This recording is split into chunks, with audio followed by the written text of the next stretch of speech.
Hello, beloved listener. This is Prophet Siphamandla Woho, the herald of good news. Join me now for a Rhema word for you today, and your life will never be the same.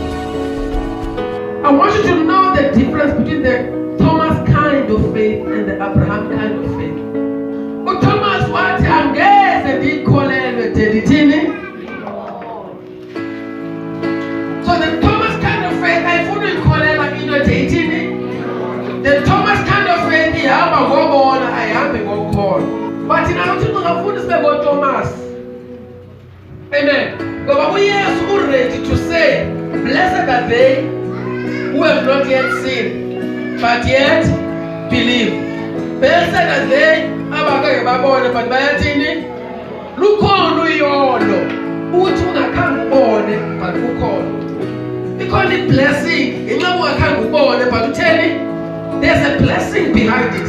If ufuna ubona izinto zikaThixo ithi ngeke ungakayiboni but uyikholele.